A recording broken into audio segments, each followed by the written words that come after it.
É muito bom estarmos na casa do Senhor. Talvez a gente só vai conseguir dar valor a isso se um dia bater uma perseguição tal e a gente não possa vir para a casa do Senhor. É muito bom estar na casa do Senhor. Vamos abrir a nossa Bíblia em João capítulo 4. Então diz assim no versículo 22.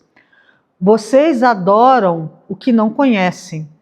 Nós adoramos o que conhecemos, porque a salvação vem dos judeus. Por que a salvação vem dos judeus? Porque Jesus era judeu. Mas vem a hora, e já chegou, em que os verdadeiros adoradores adorarão o Pai em espírito e em verdade, porque são esses que o Pai procura para os seus adoradores. Deus é espírito, e é necessário que os seus adoradores o adorem em espírito e em verdade. Por quê? Nós não estamos vendo a pessoa física encarnada, né, a carne de Jesus. Então nós adoramos a quem nós conhecemos, porque o Evangelho foi nos pregado e pela fé nós vamos caminhando, conhecendo ao Senhor. Então nós o adoramos porque nós o conhecemos. Mas só que essa adoração é em espírito e em verdade, porque o Senhor não está aqui. Então o nosso espírito adora o Senhor. E é a verdade de Deus que tem que habitar em nós. Então, quando eu canto uma letra composta, quando eu falo Santo Tu És, eu sei verdadeiramente que o Senhor é santo. Ele é santo, então eu posso adorá-lo, porque eu vou adorá-lo em espírito. Eu sei, Senhor, que Tu és santo. E é uma verdade, o Senhor é santo.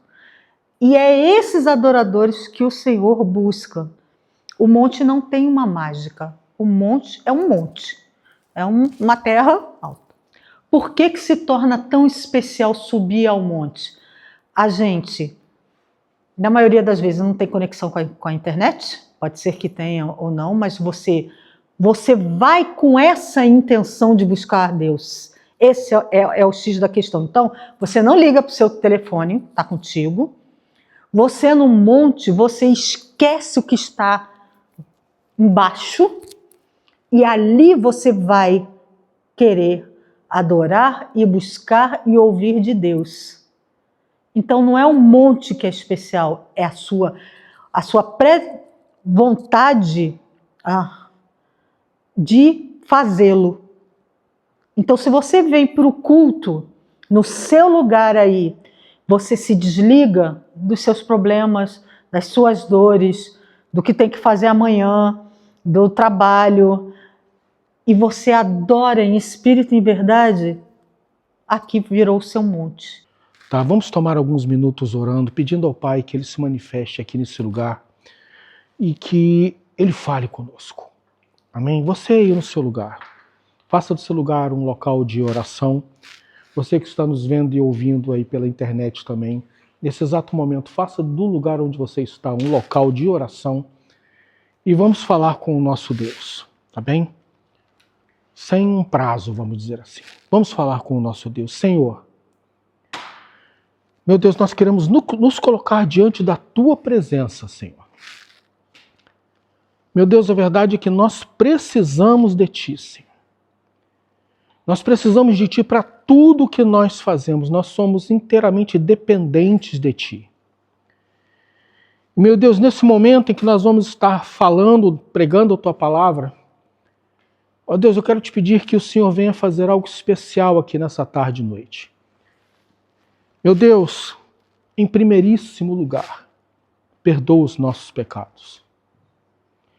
Perdoa-nos, ó Deus, por tudo aquilo que nós falamos ou pensamos, ou na maneira que nós agimos, que ofende ou que ofendeu a Tua santidade, Senhor. Que violou os Seus princípios, as Suas leis, ó Deus, as Suas santas leis. Nós Te pedimos isso em nome de Jesus. Pai amado, eu quero sentir a Tua presença aqui neste momento, eu quero sentir a Tua presença aqui neste lugar. Ó Deus, eu quero pedir que o Senhor venha se derramar com poder e autoridade aqui, ó Deus. Que este culto, ó Deus, ele seja um culto diferente, porque a Tua presença está aqui no nosso meio. Eu clamo a Ti, Senhor, neste momento. Eu clamo a Ti junto com os meus irmãos, junto com as minhas irmãs. Ó Deus, te pedindo, Pai, por favor, se manifesta no nosso meio, fala conosco. Fala conosco. Que o Teu Espírito Santo, que o Teu poder, ó Deus, possa vencer toda e qualquer barreira, Pai.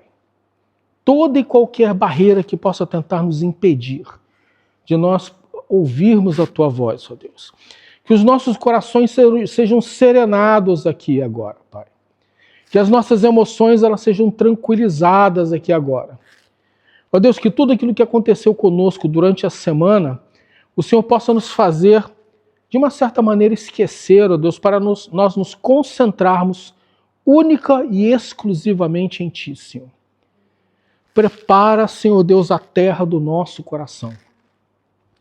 Prepara a terra do nosso coração. Derrama do Teu Espírito Santo sobre nós aqui agora. E que a terra do nosso coração seja uma boa terra para receber a boa semente. E essa semente, ó Deus, ela crescendo, ela venha a se multiplicar e dar a 30, 60, 100 por 1. É o que nós te pedimos em nome de Jesus, entregando nas Tuas mãos este momento. Em nome de Jesus. Amém e amém.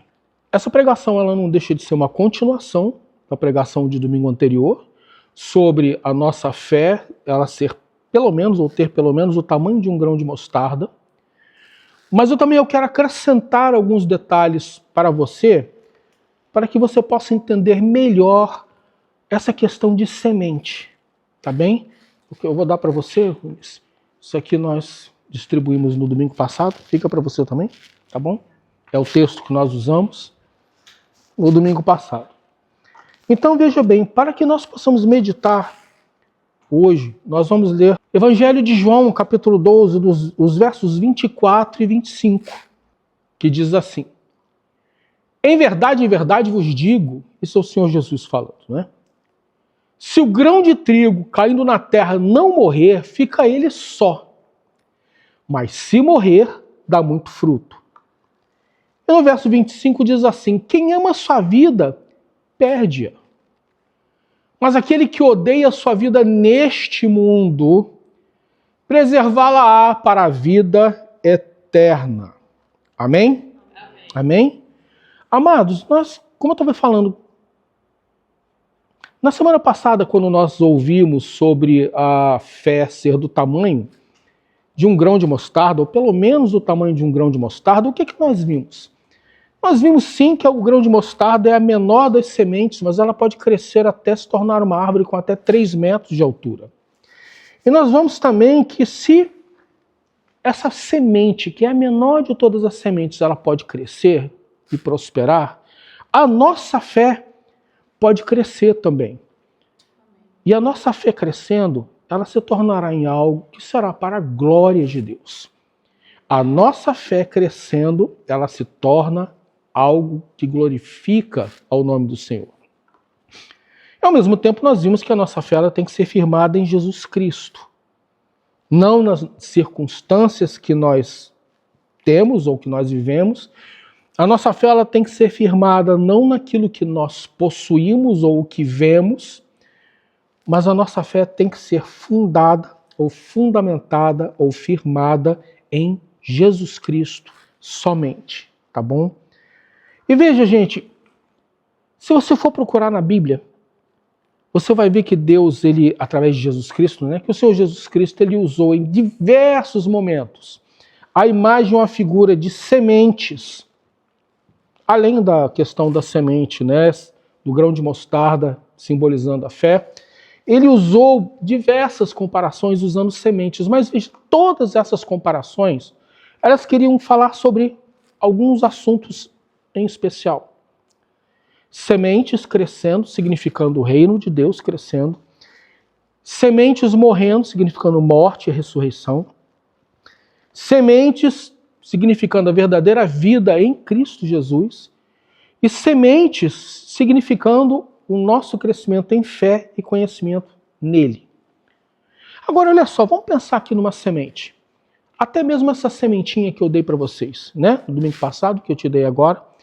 Todas as sementes, elas têm algumas características que são únicas, né? A semente, ela tem uma casca que ela é dura. A semente, ela tem uma casca que ela é dura. Tá ok? E veja, essa casca dura da semente, na verdade, ela protege a semente. Até um determinado ponto, né? Sobre determinadas circunstâncias, a casca dura de uma semente protege a semente de interferências ou influências externas, como, por exemplo, né, umidade, água, né, sol, enquanto a semente ela não é posta na terra. Enquanto a semente não é plantada, a casca tem uma função. Só que veja, gente, na medida em que a semente ela é retirada do depósito, do jarro, do vidro, seja lá o que for, e ela é colocada no chão, duas coisas precisam acontecer. E eu te peço que você preste muita atenção nisso. Veja, eu estou falando de semente, mas eu estou falando de semente dentro de um contexto em que a semente é a nossa própria vida ou a nossa própria fé. Tá ok? Nesse caso, estou usando o contexto de semente como semente sendo a nossa própria vida. Tá bom? Então veja, uma das coisas que precisam acontecer é que essa casca precisa ser quebrada para que o conteúdo da semente se espalhe. Se a casca não for quebrada, o conteúdo da semente não se espalha.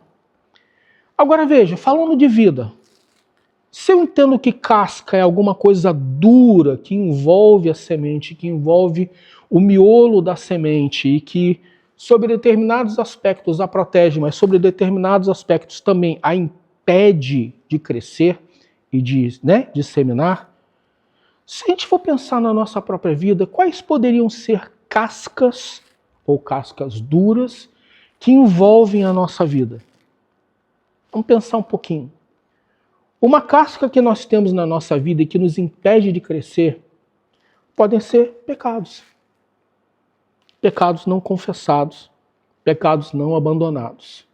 Você precisa entender que pecado é algo que envolve a nossa vida e amarra a nossa vida, impedindo a nossa vida de crescer ou se desenvolver. Então, o pecado é como se fosse uma casca dura envolvendo o interior da semente, impedindo aquela semente de se desenvolver. Uma casca também dura que, nossa, olha, é bastante comum nos nossos dias, sabe qual é? Uma vida confortável. Mas não só uma vida confortável, porque você pode ter uma vida confortável e isso de maneira nenhuma vai ser pecado. Mas eu estou falando dentro do contexto de uma vida confortável em que ela é simplesmente acomodada. Uma vida acomodada é uma casca dura que impede a semente de se desenvolver. Infelizmente, eu conheço alguns irmãos e irmãs que hoje eles vivem a sua vida como se nada fosse. Vivem a sua vida pela sua vida, vivem a sua vida para a satisfação dos seus próprios desejos, vivem a sua vida para nada, em termos do evangelho, estão simplesmente vivendo. Ou seja, a casca dura da acomodação tomou conta da vida destes irmãos, dessas irmãs, e hoje elas não estão envolvidas de maneira nenhuma em nada do que diga respeito ao evangelho, à pregação do evangelho, à vida cristã, igreja, comunidade cristã, nada. Estão simplesmente vivendo a vida deles de maneira acomodada. Como se nada estivesse acontecendo, ou como se não houvesse nada de importante, vamos dizer assim. Amados, uma casca muito dura que pode existir na nossa vida é simplesmente a nossa vontade. A nossa vontade, que não quer ser contrariada. Quando nós temos uma vontade e essa vontade não quer ser contrariada de maneira nenhuma, mesmo que alguém esteja chegando para você e dizendo, você está errado, muda de vida, isso nada mais é do que uma casca dura envolvendo a nossa vida e nos impedindo de crescer, nos sufocando e impedindo de crescer. Uma casca dura pode ser o fato de nós acharmos que só nós estamos certos, né? Tem a ver também com o que eu falei, né? De não querer ser contrariado. Pessoas que não querem ser contrariadas, muitas vezes é porque elas não querem ouvir nada nem ninguém, Ou elas não querem ser contrariadas, porque no fundo, elas acham que tudo que elas falam está correto. E eu encontrei pessoas ao longo da minha vida cristã que elas conseguiam fazer coisas assim absurdas, tipo juntar, sei lá, óleo com água e fazer disso uma verdade bíblica. Ou como eu gostava de brincar, né? Juntar óleo com água e disso tirar um bife com batata frita, sabe? Ou seja, juntar duas coisas que são biblicamente incoerentes para disso tornar isso uma verdade bíblica de acordo com o seu ponto de vista e dizendo, não, eu que estou certo. Então, pessoas que são obstinadas, que são incapazes de ouvir, que são incapazes de reconhecer que estão erradas, ou até de pedir desculpas, né? São pessoas que têm uma casca dura na sua vida que impede elas de crescerem. E para terminar, podem ser nossos conceitos de vida. Conceitos de como Deus tem que agir. Aí nisso, eu posso incluir pessoas que querem determinar aquilo que Deus vai fazer. Eu determino que isso vai acontecer assim, assim, assim, achando que isso é fé. Quando na verdade você não tem poder de determinar absolutamente coisa nenhuma. E você chegar e dizer, eu determino que isso vai acontecer na tua vida, isso não quer dizer nada, porque se Deus não quiser, não vai acontecer. Não vai acontecer. Nós temos que aprender, meus irmãos, a nós nos submetermos à vontade de Deus, que é boa, perfeita e agradável. A vontade de Deus é boa, perfeita e agradável. Agora veja, eu deixei isso por último porque é muito importante. Uma casca dura na nossa vida pode ser simplesmente uma vida muito sofrida. Uma casca dura na nossa vida pode ser uma vida coberta de traumas, de rejeições, pessoas que foram escorraçadas pelos seus próprios pais, pessoas que foram desprezadas pelos seus próprios pais e que na continuação talvez sejam desprezadas pelos seus colegas de trabalho, desprezados pelos seus maridos ou esposas, enfim. Eu estou falando de vidas traumatizadas. Vidas traumatizadas, e existem muitas pessoas assim. E veja, quando você leva uma vida a sua vida é uma vida traumatizada, que foi por demais ferida ao longo da tua vida, a tua tendência é você ter uma casca dura para você se proteger.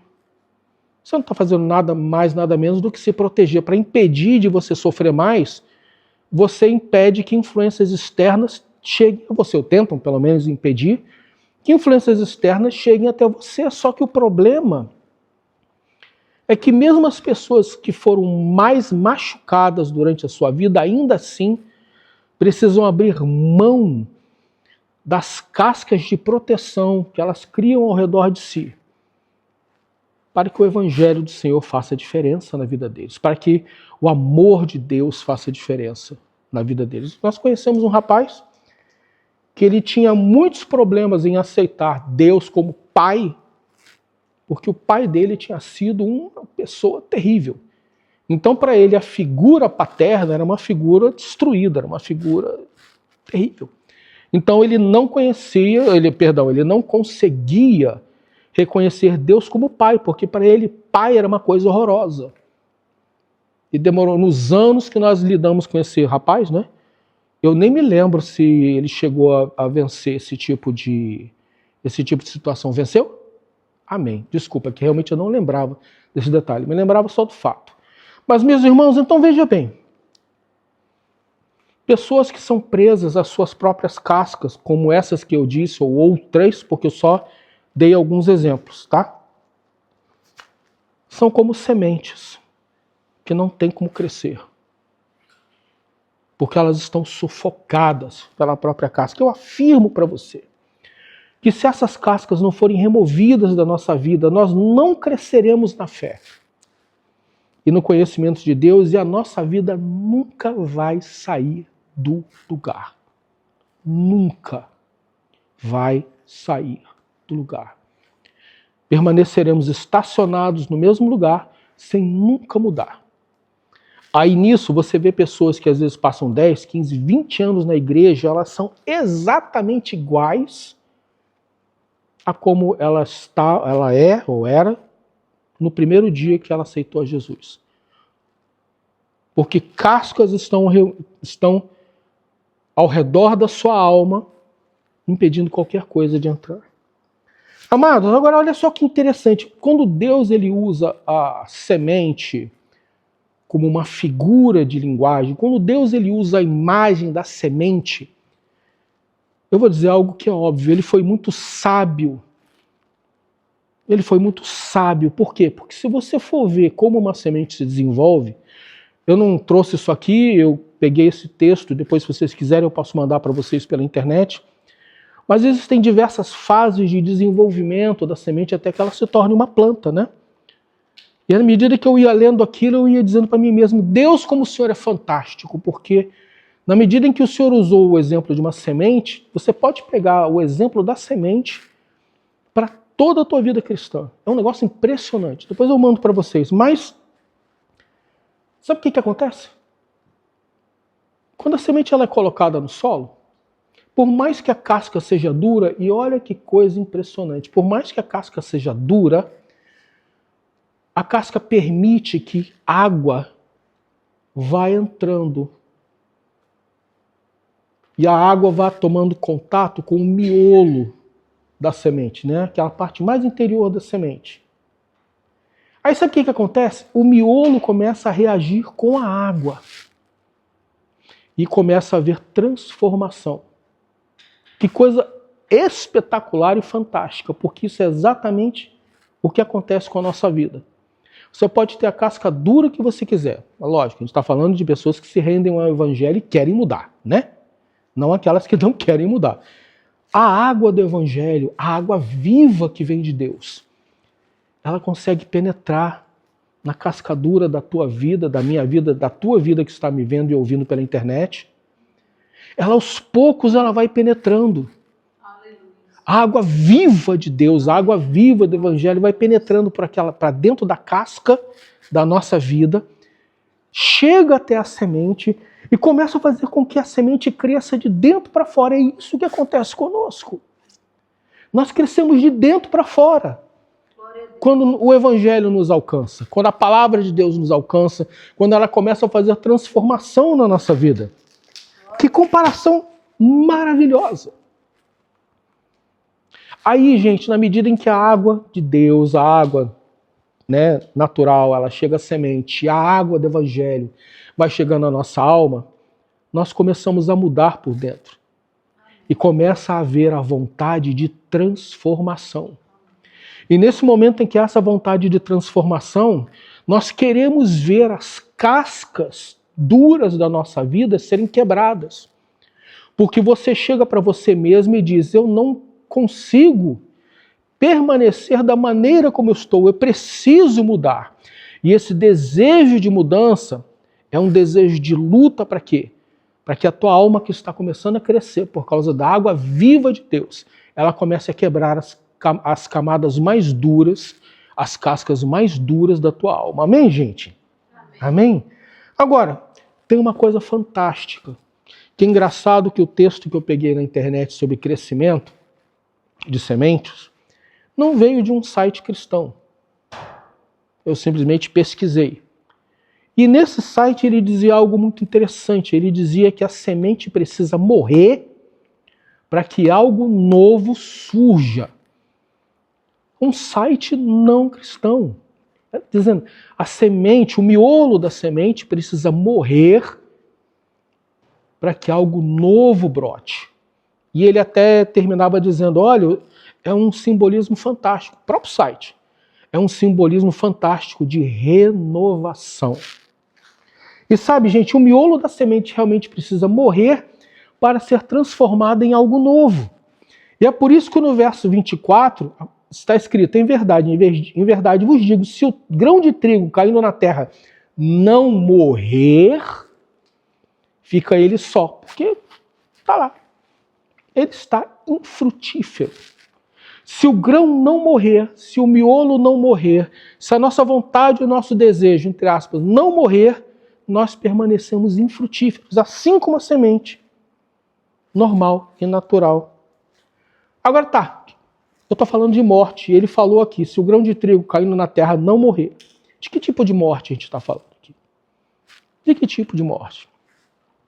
Amados, nós estamos falando de alguns tipos de morte. Em primeiro lugar, como eu falei antes, a morte da semente pode ser comparada a uma nova vida sendo gerada. Uma nova vida sendo gerada. E aí eu torno a dizer, se a casca da semente não for quebrada, e se todo o conteúdo, casca e mais sementes, eles não apodrecerem ou não morrerem no solo, ela jamais consegue liberar o miolo. A casca não libera o miolo se ela não apodrecer. O centro que se encontra. E sabe qual é o mais importante disso? O mais importante não é a casca, é o miolo. O miolinho da semente. O mais importante de tudo é a tua alma. Entende? O mais importante de tudo é a tua alma. Amém, gente? Amém? Agora, nós estamos falando de um outro tipo de morte chamado morte pelo batismo. Você que está nos vendo e ouvindo pela internet, ou talvez você que está aqui comigo, se você ainda não tomou uma decisão por Cristo, inclusive de se batizar, saiba que você precisa tomar essa decisão. O batismo, ela é uma decisão coerente e é uma decisão que você, que entendeu que precisa de Jesus, você toma. E no batismo você está declarando para o mundo, para o inferno, para os anjos, o seguinte: eu morri para o mundo e estou ressuscitando com Cristo. Amém, gente? E olha que interessante, nós falamos de água. Água, né? Água na semente, água na terra. E a água justamente simboliza o corpo sendo enterrado. Falando de água sendo jogada na semente, falando de água, usando a água como a palavra de Deus, eu faço a conexão com o batismo dizendo exatamente isso. Que o batismo simboliza você enquanto uma semente com a casca dura sendo enterrado. Porque o batismo na água, que também molha a semente, é um simbolismo de você sendo enterrado, quando você submerge nas águas, e depois quando você levanta das águas, é um simbolismo de que você morreu e agora você ressuscitou com Cristo Jesus. Amém? Eu era uma coisa, não sou mais. Por isso que é interessante que o batismo é uma ordenança. Aí você vai perguntar, por que muita gente não se batiza? Pensa comigo, se você não consegue cumprir a primeira ordenança que Deus te deu, você precisa se batizar para que você se livre do mundo. A pessoa vai cumprir com as outras ordenanças? Se a primeira ela não cumpriu, será que ela vai cumprir as outras? Não vai. Até porque quando eu me batizo, eu estou assumindo um compromisso com Cristo. Eu estou mostrando, para ser mais exato, eu estou mostrando que eu publicamente estou assumindo um compromisso com Cristo, de algo que já aconteceu na minha vida.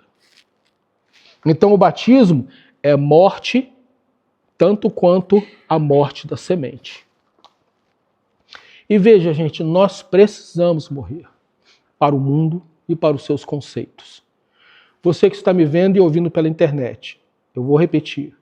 Nós precisamos morrer para o mundo e para os seus conceitos, inclusive para os conceitos mundanos que infelizmente invadiram a igreja.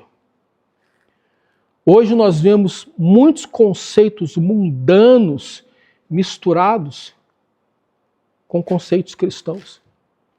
Igrejas que tentam pegar talvez o melhor dos dois mundos para poder atrair gente, estão esquecendo que o que é mais precioso no cristianismo é justamente a sua grande diferença de tudo que existe ao nosso redor. O cristianismo é único, inclusive dentre todas as religiões que existem ao redor do mundo. E é nessa forma de ser única, o cristianismo nada contra a corrente do mundo. O cristianismo é contra a cultura, o cristianismo é contra a corrente. Então nós nadamos na contramão do sistema deste mundo.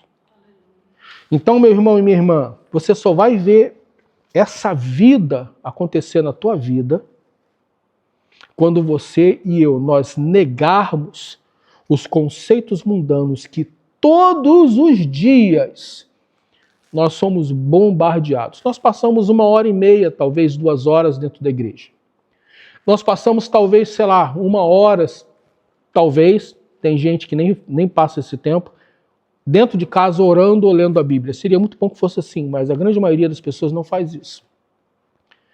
Imagine você passar 1h30, 2 horas todo domingo, e quem sabe, talvez, contudo, todavia, entretanto, um tempinho durante a tua semana para orar, para buscar a Deus, para ler a palavra de Deus, contra horas e horas que nós passamos em frente a uma televisão, ouvindo tudo que o mundo diz para nós. Horas e horas que nós passamos em frente à mídia, às redes sociais, absorvendo tudo que o mundo diz para nós. Horas e horas passando em frente a canais de vídeos, absorvendo tudo aquilo que o mundo diz para nós. Então, meus irmãos, a verdade é que nós precisamos morrer para o mundo. E se morrer para o mundo significa nós fazermos ou deixarmos de lado coisas que são comuns no nosso dia a dia, eu ainda digo para você que é melhor você perder e ganhar Cristo do que você ganhar o mundo e perder a tua vida para Cristo. Amém, gente? Isso é muito sério. Amém. Por isso que no verso 25 diz assim, quem ama a sua vida perde-a. Mas aquele que odeia a sua vida neste mundo, preservá-la-á para a vida eterna. É exatamente disso que eu estou falando. Disso que eu estou falando. Nós precisamos perder a nossa vida para Cristo. E o que é perder a nossa vida, senão nós rendermos a nossa vida totalmente ao senhorio de Cristo? Nós rendemos a nossa vida totalmente ao Espírito Santo. Nós rendemos a nossa vida totalmente a Ele e nós clamarmos a Ele, nem que seja todo dia, dizendo, Senhor, me livra da sujeira e da imundície do mundo a cada dia. Nós vamos amar a nossa vida dentro do contexto do mundo, ou seja, eu vou prezar tudo aquilo que o mundo tem para me oferecer, entre aspas, de bom, ou eu vou preferir odiar a minha vida nesse mundo, dizer, Maranata, vem Senhor Jesus, eu não me conformo com as coisas desse mundo, eu vou viver segundo os teus conceitos. O que é que nós vamos escolher? Isso vai fazer, ou vai ser a diferença entre você ser uma semente que germina e germina para a eternidade, ou se você vai ser uma semente que continuará com a sua casca grossa, impedindo você de crescer, e que em algum momento você morre. Amados, nós estamos falando de vida, eu falei de morte, agora veja, também falei de vida, falei de morte e vida, mas eu quero frisar para você, em falando de vida, que nós precisamos estar em permanente consagração a Cristo. E eu já estou caminhando para o final. Como assim permanente consagração a Cristo? Gálatas 2:20 me diz o seguinte, fui crucificado com Cristo e vivo não mais eu, mas Cristo vive em mim. A vida que agora vivo no corpo, vivo pela fé no Filho de Deus que me amou e se entregou por mim. Amém, gente? Amém. Me amou. A vida que agora vivo no corpo, eu vivo pela fé no Filho de Deus. Eu fui crucificado. Eu não vivo mais. Quem vive agora é Cristo que vive em mim. Cristo vive em mim. Jesus vive em mim. Isso significa completa consagração da minha vida a Cristo. Amém, gente? Por quê? Porque eu sei que Jesus me amou. Porque eu sei que Jesus se entregou por mim. Glória a Deus. Ele se entregou por mim na cruz do Calvário. Aquela cruz era para mim, era para você que está nos assistindo. Aquela cruz era sua. Você e eu que tínhamos que estar pregados naquela cruz, recebendo todo o peso do pecado que nós cometemos e morrendo ali. Mas Cristo, Ele me amou e Ele se entregou por mim. Então Ele estava no meu lugar, Ele tomou o meu lugar. Então como é que eu posso não querer viver a minha vida para Cristo, se eu sei que Ele fez isso por mim? Então o apóstolo fala isso, olha, não vivo mais eu, mas Cristo vive em mim. Amém, gente? E também uma vida onde eu entendo que o que eu era antes não existe mais, tudo se fez novo. Está lá em 2 Coríntios 5,17. Portanto, se alguém está em Cristo, nova criação é. Em algumas versões fala nova criatura é. As coisas antigas já passaram, eis que tudo se fez novo. O Rogério que existia antes de se render ao Senhor Jesus morreu. Morreu porque ele foi crucificado junto com Cristo e ressuscitou em novidade de vida. Eu não sou mais aquele Rogério que existia antes de ter tido a glória de conhecer a Jesus. O Rogério que eu era antes só me causa vergonha. O Rogério que eu era antes só me traz vergonha das coisas que eu fiz, dos desatinos que eu cometi. Mas sabe o que mais? Em mim se cumpre aquele outro texto bíblico que eu não coloquei aqui, que fala que do lembrar destas coisas que se fazia antes, né? Só o lembrar é vergonhoso. Então veja, meus irmãos, quando eu lembro de certas coisas que eu fazia, eu não fico, né? Eu torno a dizer, eu não fico todo dia, toda hora me lembrando do que eu fazia. Não há necessidade disso porque eu sou nova criatura. O passado não tem mais peso para mim. Mas se porventura eu me lembro, eu sinto vergonha das coisas que eu fiz. E é isso que tem que acontecer. Por quê? Porque as coisas antigas se passaram, tudo se fez novo. Se você se rendeu ao senhorio de Cristo, você não é mais aquela pessoa que era antes de ter se rendido ao senhorio de Cristo. Os efeitos regeneradores, transformadores, salvíficos da morte de Cristo na cruz atuam em você. Atuam em você. Então você não é mais aquela criatura antiga presa ao império das trevas e presa ao pecado. Você é nova criatura para viver livre para Cristo. Quando você se rende ao Senhor, você é livre. Você é livre para viver com Cristo. O pecado não tem mais domínio sobre vós. É isso que a Bíblia fala. Amém, gente? Amém. Então eu vivo uma vida onde eu entendo que tudo se fez novo. E para terminar, para você que está aqui comigo, para você que está nos vendo e ouvindo pela internet, Deus nos dá diariamente a chance e a oportunidade de nós o conhecermos. Todos os dias nos é oferecido ou é oferecido às pessoas que estão do lado de fora a oportunidade de nós conhecermos a Cristo, no mínimo, contemplando a sua criação.